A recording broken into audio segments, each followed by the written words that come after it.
ਇਹ ਦੱਸੋ ਜਿਹੜਾ ਹਕੂਮਤ ਨੇ ਸਨੈਪਚੈਟ ਤੇ ਪਲੇ ਸਟੋਰ ਬੰਦ ਕਰਨ ਦਾ ਐਲਾਨ ਕਰ ਦਿੱਤਾ ਹੈ ਉਹਦੇ ਵਾਸਤੇ ਉਹਦੇ ਉੱਤੇ ਤੁਹਾਡੀ ਰੋਜ਼ਮਰਾ ਜ਼ਿੰਦਗੀ ਦੇ ਕੋਈ ਮਸਲੇ ਮਸਾਇਲ ਪੈਦਾ ਹੋ ਸਕਦੇ ਆ? ਬੜੇ ਆ ਸਕਦੇ ਮਸਲੇ ਮਸਾਇਲ ਹੋਰ ਕਿੰਨੇ ਕੁ ਮਸਾਇਲ ਹੋਣ ਇਹ ਸਾਰੇ ਵੇਖਦੇ ਹੀ ਆ ਸਭ ਕੁਝ ਹੋਰ ਕਿਹੜੇ ਮਸਾਇਲ ਆਉਣਾ ਚਾਹੀਦੇ ਆ ਇਹ ਗਰੀਬ ਦਾ ਖੂਨ ਪੀਣ ਦੇ ਮੱਛਰਾਂ ਬਣ ਹੋਰ ਕੀ ਚਾਹੀਦਾ ਇਹਨਾਂ ਨੂੰ जिसका मुश्किलात का सामना है बाहर जाने के लिए तैयार है सानू मौत नजर आ रही प्ले स्टोर से अपने बटन बंद होने की वजह से महंगाई बर्बाद। अस्सलाम वालेकुम नाजरीन, मैं हूं आपका होस्ट अरसलान चौधरी और आप देख रहे हैं रावल न्यूज़ फैसलाबाद। नाजरीन, आपने बहुत से शो देखे होंगे। आज हम मौजूद हैं फैसलाबाद जंग बाज़ार में कुछ फ़नी शो करने के मूड में।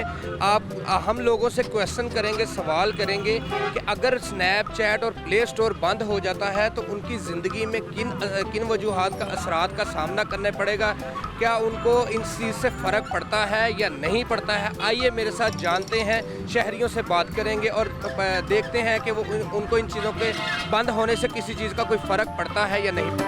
हुकूमत ने स्नैपचैट और प्ले स्टोर बंद करने का ऐलान कर दिया, इस हवाले से आपका क्या कहना है? आपको किन मुश्किलात का सामना करना पड़ेगा? हर चीज़ का मुश्किलात का सामना है, हर चीज़ महंगी है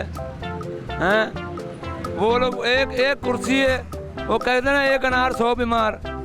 इन लोगों का वो हिसाब है, एक कुर्सी के पीछे 50 कुत्ते भाग रहे हैं, वो किसी के नीचे नहीं आ रही है। ਇਹ ਦੱਸੋ ਜਿਹੜਾ ਹਕੂਮਤ ਨੇ ਸਨੈਪਚੈਟ ਤੇ ਪਲੇ ਸਟੋਰ ਬੰਦ ਕਰਨ ਦਾ ਐਲਾਨ ਕਰ ਦਿੱਤਾ ਹੈ ਉਹਦੇ ਵਾਸਤੇ ਉਹਦੇ ਉੱਤੇ ਤੁਹਾਡੀ ਰੋਜ਼ਮਰਾ ਜ਼ਿੰਦਗੀ ਦੇ ਕੋਈ ਮਸਲੇ ਮਸਾਇਲ ਪੈਦਾ ਹੋ ਸਕਦੇ ਆ? ਬੜੇ ਆ ਸਕਦੇ ਮਸਲੇ ਮਸਾਇਲ ਹੋਰ ਕਿੰਨੇ ਕੁ ਮਸਾਇਲ ਹੋਣ ਇਹ ਸਾਰੇ ਵੇਖਦੇ ਹੀ ਆ ਸਭ ਕੁਝ ਹੋਰ ਕਿਹੜੇ ਮਸਾਇਲ ਆਉਣਾ ਚਾਹੀਦੇ ਆ ਇਹ ਗਰੀਬ ਦਾ ਖੂਨ ਪੀਣ ਦੇ ਮੱਛਰਾਂ ਬਣ ਹੋਰ ਕੀ ਚਾਹੀਦਾ ਇਹਨਾਂ ਨੂੰ। जी बताइएगा, अगर प्ले स्टोर और स्नैपचैट बंद कर दिया हुकूमत ने तो इस हवाले से आप क्या ज़िंदगी में मामला परेशानियां पेश आएंगी? और गांव वाले लोग मर जाने के लिए तैयार हैं। गांव वाले लोग जो है मर जाने के लिए तैयार हैं, जो इन लोगों ने हालात से मजबूर कर दिए। नहीं तो ਜਿਹੜਾ स्नैपचैट ਤੇ प्ले स्टोर ਬੰਦ ਕਰ ਦਿੱਤਾ ਇਹਦੀ ਵਜ੍ਹਾ ਤੇ ਤੁਹਾਡੀ ਜ਼ਿੰਦਗੀ ਤੇ ਕੀ ਅਸਰਾਤ ਆਣਗੇ? ਸਾਨੂੰ ਮੌਤ ਨਜ਼ਰ ਆ ਰਹੀ ਇਸ ਚੀਜ਼ ਚ ਖੁਦ ਕਸ਼ਿਆ ਕਰਨ ਨੂੰ ਵੀ ਤਿਆਰ ਹੈ ਔਰ ਸਭ ਕੁਝ ਕਰਨ ਨੂੰ ਤਿਆਰ ਹੈ। ਮਤਲਬ ਤੁਹਾਡਾ ਕਹਿਣਾ ਇਹ ਵਾ ਕਿ ਸਨੈਪਚੈਟ ਤੇ ਪਲੇ ਸਟੋਰ ਬੰਦ ਨਹੀਂ ਹੋਣਾ ਚਾਹੀਦਾ? ਨਹੀਂ ਹੋਣਾ ਚਾਹੀਦਾ।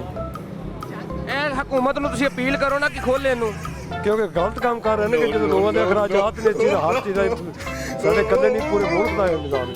ਨਹੀਂ ਮੈਂ ਤੁਹਾਡੀ ਇਹ ਵਾਇਸ ਜਿਹੜਾ ਆਵਾਮ ਤੱਕ ਹਕੂਮਤ ਤੱਕ ਪਹੁੰਚਾਉਣਾ ਚਾਹੁੰਦਾ, ਤੁਸੀਂ ਦੱਸੋ ਇਹ ਖੁੱਲ੍ਹਣਾ ਚਾਹੀਦਾ ਕਿ ਬੰਦ ਹੀ ਰਵੇ?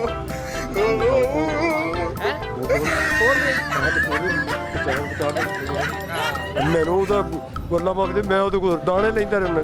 ਜਿਹੜਾ ਆਪਣੇ ਭਤੀਜਿਆਂ ਨੂੰ ਬਗੈਰਤਾ ਮਰਵਾ ਸਕਦਾ ਉਹ ਦੂਸਰਾ ਬੰਦਾ ਉਹਦਾ ਕੌਣ ਹੈ? अच्छा बाबा जी, तुसी ये दसो, अगर स्नैपचैट प्ले स्टोर बंद हो गया तो ਤੁਹਾਡੀ ਜ਼ਿੰਦਗੀ ਤੇ ਕੀ ਰੱਦੋ ਅਮਲ ਆਏਗਾ? ਮੌਤ ਹੀ ਹੈ, ਹੋਰ ਤਾਂ ਕੋਈ ਵਾਹ ਨਹੀਂ। ਇਤਨੀ ਮਹਿੰਗਾਈ ਅੱਗੇ ਹੀ ਬਹੁਤ ਮਹਿੰਗਾਈ 'ਚ ਪੀਸਦੇ ਪਏ ਆ। ਇਹ ਹਕੂਮਤ ਜਿਹੜੀ ਆਈ ਹੈ ਇਹਨੇ ਮੁਲਕ ਤਬਾਹ ਕਰਤਾ, ਮੁਲਕ ਹੀ ਤਬਾਹ ਕਰਤਾ। ਨਹੀਂ ਤੇ ਇਹਨੂੰ ਬੰਦ ਰੱਖੀਏ ਕਿ ਇਹਨੂੰ ਖੋਲ ਦਈਏ? ਇਹਨੂੰ ਖੋਲ੍ਹਣਾ ਚਾਹੀਦਾ, ਇਹਨੂੰ ਬੰਦ ਨਹੀਂ ਕਰਨਾ ਚਾਹੀਦਾ। ਗਰੀਬ ਬੰਦੇ ਤਾਂ ਮਰ ਜਾਣਗੇ, ਗਰੀਬ ਆਵਾਮ ਮਰ ਜਾਏਗੀ, ਬੰਦ ਹੋ ਗਿਆ ਤਾਂ ਮਹਿੰਗਾਈ ਹੋਰ ਹੋ ਜਾਏਗੀ। ਤੇ ਜੇ ਅਗਰ ਇਹਨੂੰ ਖੋਲ ਦਿੱਤਾ ਵਾ, ਅਗਰ ਜੇ ਇਹਨੂੰ ਖੋਲ ਦਈਏ ਤੇ ਗਰੀਬ ਆਵਾਮ ਤੇ ਕੋਈ ਫਾਇਦਾ ਹੋ ਸਕਦਾ ਹੈ? ਬੜਾ ਫਾਇਦਾ ਹੋ ਸਕਦਾ ਇਹਦੇ ਤੇ। ਗਰੀਬ ਆਵਾਮ ਅੱਗੇ ਹੀ ਲੋਕ ਤਾਂ ਬੜੇ ਤੰਗ ਨੇ ਤੇ ਕਿੱਧਰ ਜਾਣਗੇ। ਇਹ ਖੋਲਣਗੇ ਤਾਂ ਕੋਈ ਨਾ ਕੋਈ ਰਿਲੀਫ ਮਿਲੇਗਾ ਤੁਹਾਨੂੰ। ਹਾਂਜੀ ਦੱਸਿਓ ਕਿ ਅਗਰ ਪਲੇ ਸਟੋਰ ਬੰਦ ਹੋ ਜਾਂਦਾ ਹੈ ਤੇ ਤੁਹਾਡੀ ਜ਼ਿੰਦਗੀ ਤੇ ਕੀ ਅਸਰ ਪਏਗਾ? मसलन महंगाई ज़्यादा हो जाएगी, प्ले स्टोर से अपने बटन बंद होने की वजह से महंगाई और बहुत ज़्यादा नुकसानात हों। ਤੇ ਤੁਹਾਡਾ ਕਹਿਣਾ ਹੈ ਕਿ ਪਲੇ ਸਟੋਰ ਬੰਦ ਰਵੇ ਜਾਂ ਪਲੇ ਸਟੋਰ ਖੋਲ੍ਹਣਾ ਚਾਹੀਏ? खोलने चाहिए। ਅੱਛਾ, ਜੇ ਪਲੇ ਸਟੋਰ ਖੁੱਲ ਜਾਵੇ ਤੇ ਤੁਹਾਡੇ ਇਹਦੇ ਵਿੱਚ ਕੀ ਫਾਇਦਾ ਹੋਏਗਾ? फ़ायदा कारोबार आगे पर स्लो है, कारोबार मज़ीद इजाफा होएगा। जी तो नाजरीन, आपने देखा कि लोग कितने मासूम हैं। लोगों को नहीं पता है कि स्नैपचैट और प्ले स्टोर अगर बंद हो जाता है तो उनको किन मुश्किलात का सामना करना पड़ेगा।